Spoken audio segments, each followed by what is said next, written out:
नमस्कार, मैं हूं आपके साथ शगुफ्ता साहिल देव। आप देख रहे हैं जीएनटी स्पेशल। जीएनटी स्पेशल में आज बात महाकाल के मन महेश रूप की करेंगे।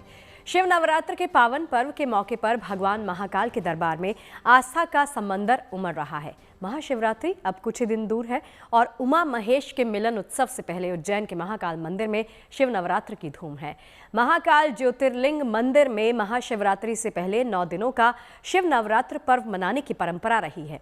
इन 9 दिनों में बाबा महाकाल का रोजाना विशेष श्रृंगार किया जाता है। अब इसी कड़ी में आज शिव नवरात्र के 7वें दिन भगवान का मन महेश्वर रूप में श्रृंगार किया गया। तस्वीरें आपको दिखाते हैं, आपके स्क्रीन पर ये तस्वीरें देख लीजिए। ये भगवान महाकाल का मन महेश स्वरूप की तस्वीरें हैं। मन महेश स्वरूप में भगवान को दूल्हे के रूप में सजाया जाता है। भगवान को रेशमी वस्त्र और पगड़ी पहनाई जाती है।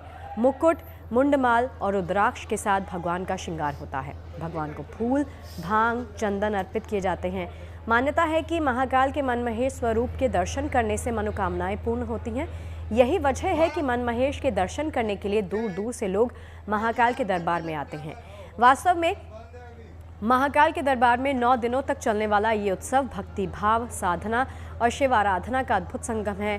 और उतना ही अद्भुत इस उत्सव के दौरान दिखने वाला महादेव का हर रूप और श्रृंगार होता है। तो चलिए आपको बताते हैं आखिर क्या है महिमा महाकाल के मन महेश स्वरूप की।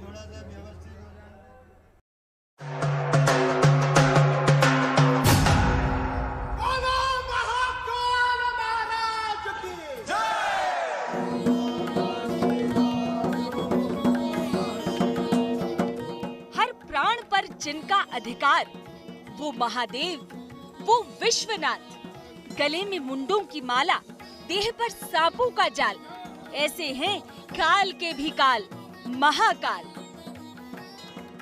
रौद्र रूप में भयाक्रांत करने वाली छवि, सौम्य रूप में मन मोहने वाला स्वरूप, श्रृंगार के साथ दूल्हा वाले इस मन महेश स्वरूप को देखने भर से भक्तों की हर मनोकामना पूरी होती है। यही मान्यता है जिस पर भक्तों का गहरा विश्वास है। इसलिए शिवरात्रि के 7वें दिन हजारों की तादाद में लोग महाकाल के दरबार में उमड़े, हाथ जोड़े, शीश झुकाया और महाकाल को अपनी मनोकामना बता दी। ये परंपरा सिर्फ महाकालेश्वर धाम की है। महाशिवरात्रि से पहले 9 दिनों तक शिव की विशेष पूजा आराधना यानी शिव नवरात्रि। और इसकी खासियत ये है कि अलग अलग दिन महाकाल अलग अलग श्रृंगार में दर्शन देते हैं। पहले दिन जब बाबा दूल्हा बने और दूसरे दिन जब हल्दी चंदन का लेप लगा, उसके बाद शेषनाग और घटाटोप श्रृंगार में दर्शन दे चुके हैं। अपने भक्तों को छबीना यानी अपना भव्य रूप दिखा चुके हैं और उसके बाद शाही पगड़ी और होलकर श्रृंगार में आशीर्वाद दे चुके हैं। 7वें दिन मन महेश का भव्य श्रृंगार वाकई मन मोहने वाला रहा। हम मालदीव से आए हैं, हम भारत में आए हैं ये शिवरात्रि के ये ओकेजन में और महाशिवरात्रि का पूजा देने के लिए आए हैं और संकल्प भी है और आके तो मन एकदम शांत हो जाता है और एक सुकून सी आ जाती है। यहाँ पे ये से एकदम मोहित करने वाला श्रृंगार है। ऐसा लगता है कि एकदम भस्म एकदम चले जाए, एक अलग ही दुनिया में आ जाते हैं जब भी महाकाल में आते हैं। और महाकाल बाबा के दर्शन हुए, मैं अपने आप को बहुत नसीब वाली समझती हूँ और अद्भुत श्रृंगार हुआ है, देख के आंख भर आई, साक्षात दर्शन हुए हैं। जय श्री महाकाल। मन महेश स्वरूप की खासियत ये है कि इसमें बाबा को रंगीन वस्त्र धारण करवाया गया, मुकुट और मुंडमाल पहनाया गया, फलों की माला और पगड़ी के साथ बाबा को दूल्हा के रूप में सजाया गया। धार्मिक मान्यता है कि इस स्वरूप के दर्शन से भक्तों की हर इच्छा पूर्ण हो जाती है और जीवन में सुख समृद्धि आती है। मैं महाकाल भगवान का भक्त हूँ और शिव नवरात्रि पूरे विश्व में सिर्फ अपने महाकाल महादेव के भगवान के इष्ट होता है और आज उसका तीसरा दिन है। तो मैं स्पेशली बॉम्बे से उसके दर्शन करने आया हूँ और बाबा का आशीर्वाद और लाभ लेने। महाकाल के दर्शन, आज हल्दी का दिन था उनका, बहुत अच्छा लगा। जय महाकाल।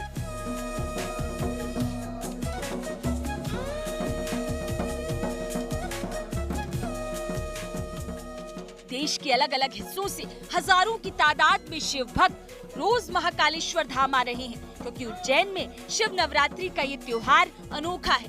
भक्तों को सबसे ज्यादा इंतजार 13 फरवरी के उमा महेश स्वरूप के दर्शन का है। उसके बाद यानी 9वें दिन महाकाल शिव तांडव स्वरूप में दर्शन देंगे।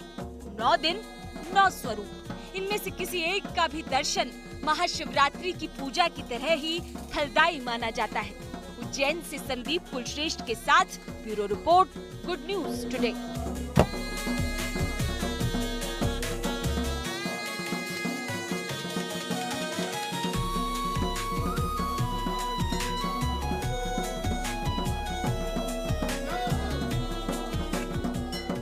नागेश्वर, आशुतोष, चंद्रशेखर, गंगाधर, त्र्यंबकेश्वर, नटराज, नीलकंठ, ऐसे और भी ना जाने कितने ही नाम और स्वरूप हैं जिनमें महादेव को जाना और पूजा जाता है। महादेव के इन सभी स्वरूपों की कहानी संसार के कल्याण के साथ जुड़ती है। यूं तो महादेव संहारक देव हैं। सनातन धर्म में मान्यता है कि जब जब जगत पर कोई मुसीबत आई तो महादेव ने अपने किसी न किसी स्वरूप में आकर संसार का कल्याण ही किया। इसी तरह उनका महाकाल अवतार भी भले ही संहार के देवता के रूप में पूजा जाता है, लेकिन उनका मन महेश स्वरूप भक्तों की मनोकामनाएं पूर्ण करने वाला है। वैसे भी मनोकामनाएं पूरी करने के मामले में महादेव जैसा कोई और देव है ही नहीं। देव हो या दानव, जिसने भी समर्पण के साथ पूजा, सच्चे मन से मांगा, महादेव ने उसे वरदान दिया। उनकी इसी सरलता के चलते भक्त उन्हें भोले बाबा कहते हैं। चलिए आपको सुनाते हैं कहानी महादेव की उस मन महेश स्वरूप की, जिसके दर कभी कोई खाली हाथ लौटा ही नहीं।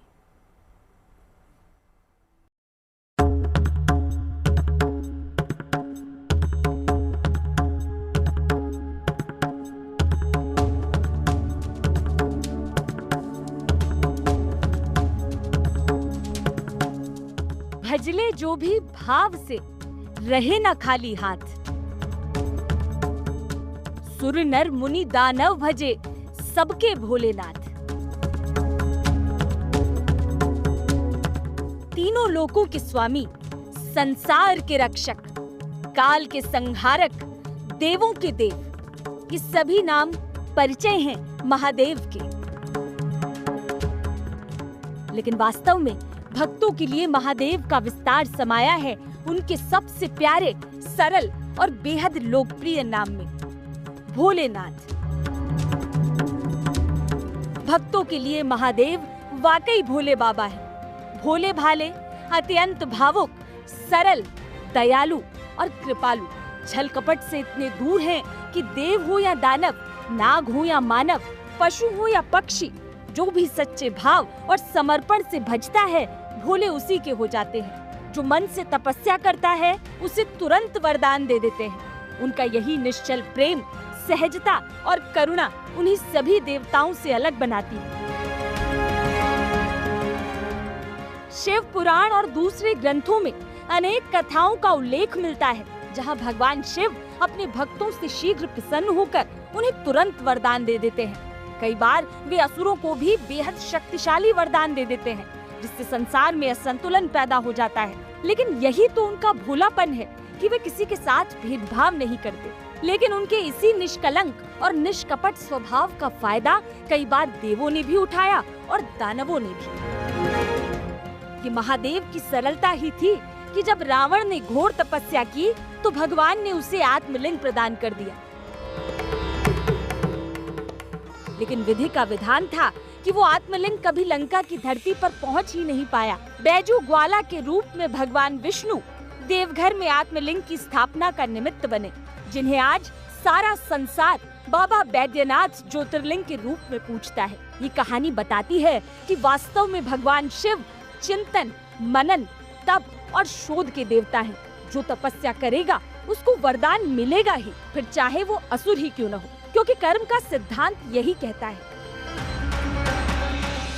बाकी तपस्या का विषय और परिणाम क्या रहेगा, ये व्यक्ति की प्रकृति तय करती है, जैसा भस्मासुर की कहानी में हुआ था।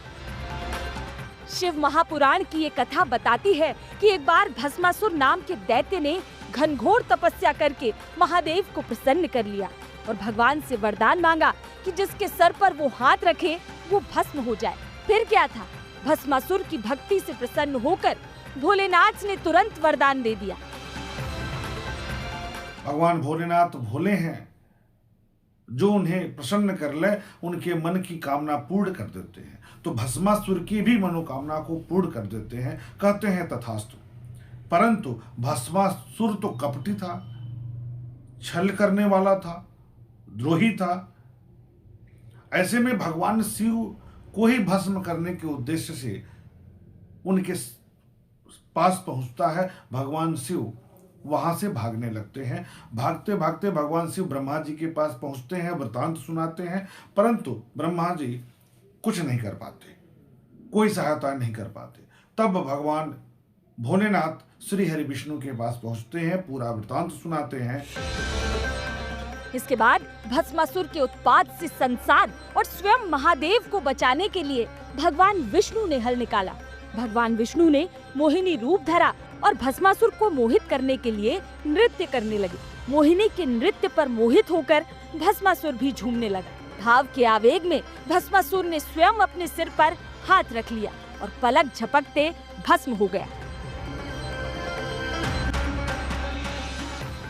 भोलेनाथ का वरदान पाकर उन्हीं ही वश में करने का दुस्साहस करने वाले एक और दानव की ऐसी ही एक कहानी का उल्लेख शिव महापुराण में मिलता है। ये कथा है महादेव के अनन्य भक्त बाणासुर की।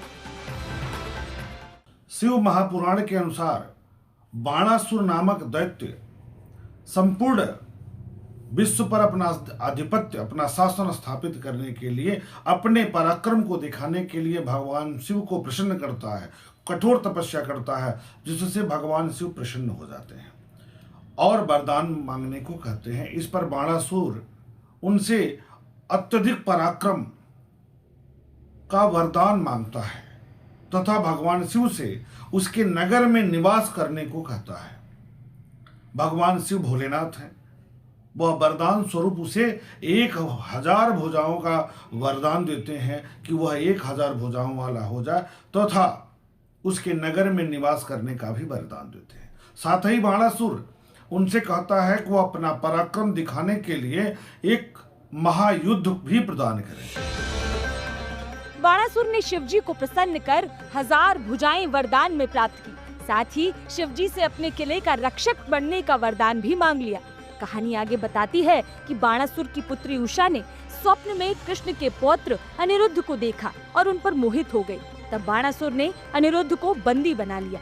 अनिरुद्ध को मुक्त कराने के लिए श्री कृष्ण, बलराम और प्रद्युम्न ने बाणासुर के किले पर आक्रमण कर दिया।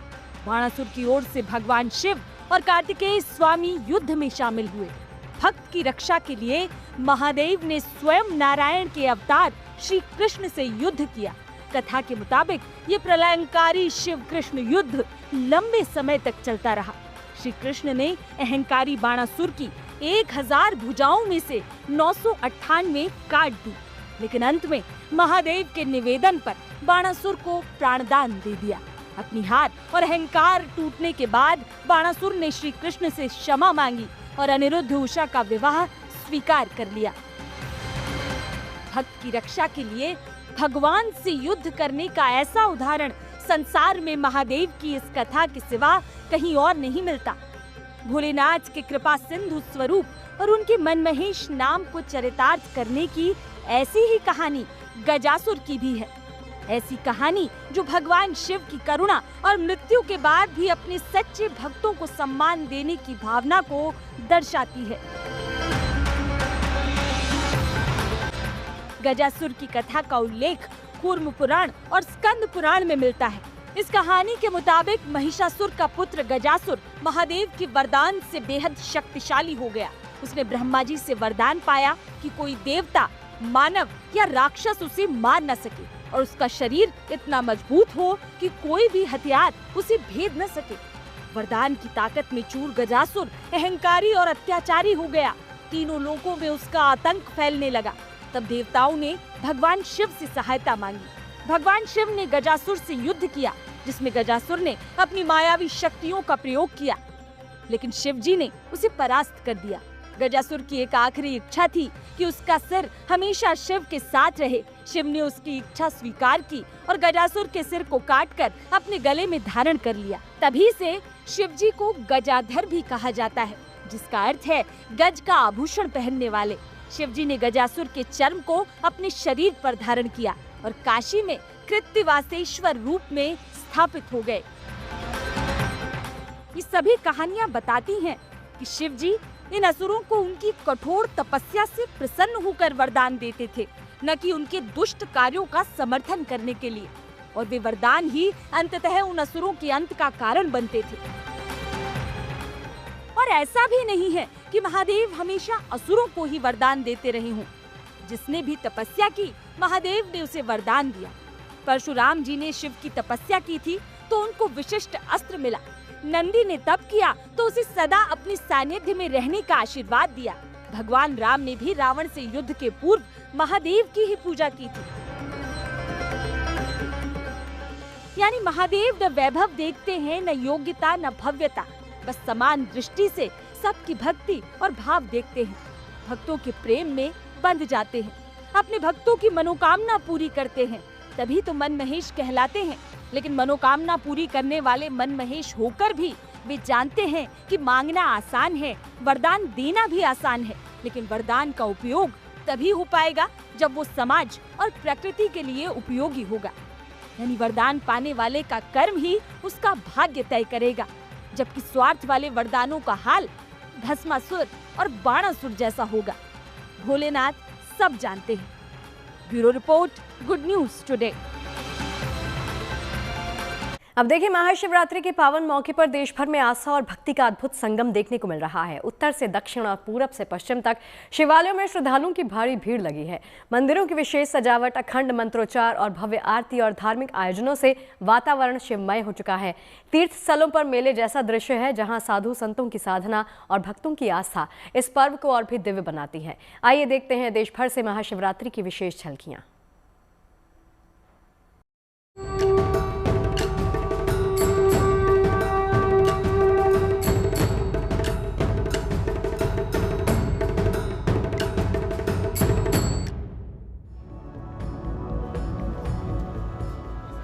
महाशिवरात्रि पर्व को लेकर देश भर के महादेव मंदिरों में एक अलग ही रौनक दिख रही है। साज सज्जा का काम अपनी पूर्णता की ओर बढ़ रहा है। बाबा विश्वनाथ की नगरी काशी महाशिवरात्रि के रंग में पूरी तरह रंगी हुई है। श्री काशी विश्वनाथ धाम स्थित शंकराचार्य चौक पर सांस्कृतिक संध्या का आयोजन चल रहा है, जिसका श्रद्धालु पूरा आनंद उठा रहे हैं।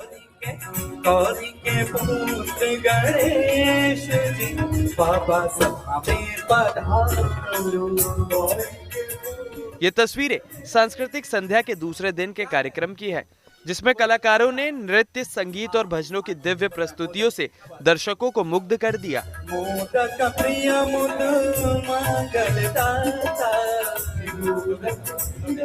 बाबा विश्वनाथ की इस नगरी में महाशिवरात्रि के निराले रंग देखने को मिलते हैं, जिसके चलते यहाँ इस पर्व पर श्रद्धालुओं की भीड़ उमड़ती है। इस बार भी 10 लाख से भी अधिक श्रद्धालुओं के महाशिवरात्रि पर वाराणसी पहुंचने का अनुमान है, जिसको लेकर पुलिस प्रशासन की ओर से चुस्त दुरुस्त व्यवस्थाएं की जा रही हैं। आप तस्वीरों में देख सकते हैं कि यहाँ सुरक्षा को लेकर अभी से जवान मोर्चे पर तैनात दिख रहे हैं। परिंदा भी पर नहीं मार पाएगा इस बार महाशिवरात्रि पर काशी विश्वनाथ मंदिर में, क्योंकि भारी सुरक्षा व्यवस्था मुहैया कराई जा रही है। कई लेयर में पूरी सुरक्षा व्यवस्था है, जहां सबसे पहले सिविल पुलिस और ब्लैक कमांडो से होकर इनकी निगरानी से होते हुए सुरक्षा के दायरे से चेक कराते हुए मंदिर में प्रवेश करना होगा। तो वहीं पैरामिलिट्री फोर्स और मंदिर के अंदर सिविल पुलिस भी मौजूद मिलेगी। शहर में खासकर मंदिर आने वाले रास्तों पर न केवल पुलिस के जवान, पैरामिलिट्री फोर्स, पीएसी मौजूद रहेगी, तो वहीं घाटों पर एनडीआरएफ और जल पुलिस भी पूरी तरह से सजग नजर आएगी। तो वहीं कमांड रूम से सीसीटीवी कैमरे और ड्रोन कैमरों से भी निगरानी की जाएगी, चप्पे चप्पे पर नजर रखी जाएगी। पीएसी, आरपीएफ, एनडीआरएफ, पुलिस और जल पुलिस की तैनाती के साथ ही डायवर्जन और पार्किंग सब की भी पुख्ता व्यवस्था की जा रही है, ताकि श्रद्धालुओं को किसी तरह की असुविधा का सामना ना करना पड़े। काशी विश्वनाथ मंदिर जो है वो मुख्य केंद्र बिंदु रहता है यहाँ पे, और उसके लिए यहाँ पे सभी तरीके के पुलिस बल जो हैं पीएसी, कमांडोज और एटीएस सभी यहाँ पे तैनात रहेंगे और लगातार यहाँ पे 2 दिन तक मंदिर खुला रहेगा, जिसमें दर्शन होते रहेंगे, जिससे कि जो श्रद्धालु हैं वो पूर्ण रूप से दर्शन कर सकें। यहाँ पे भारी संख्या में वाहनों का प्रवेश होता है बनारस में, उसमें अलग अलग चौराहों पर डाइवर्जन दिया जाता है और पार्किंग की व्यवस्था कराई गई है। मल्टीपल पार्किंग्स यहाँ पे चिन्हित किए गए हैं और मल्टीपल हॉस्पिटल्स को भी यहाँ चिन्हित किया गया है। साथ ही साथ पेयजल और बिजली की व्यवस्था यहाँ पे की गई है, जिससे कि दर्शन जो है सुचारू रूप से कराया जा सके। मान्यताओं के अनुसार फागुन मास की महाशिवरात्रि के दिन भगवान शिव और माता पार्वती का विवाह हुआ था, इसलिए इस दिन काशी, बैद्यनाथ धाम समेत सभी ज्योतिर्लिंग मंदिर में शिव बारात निकाली जाती है। झारखंड के देवघर स्थित बाबा बैद्यनाथ धाम में भी महाशिवरात्रि की तैयारी जोर शोर से चल रही है। यहाँ निकलने वाली शिव बारात को लेकर शिवरात्रि महोत्सव समिति के साथ मिलकर प्रशासनिक अधिकारियों ने रूट लाइन का जायजा लिया और तैयारियों की समीक्षा की।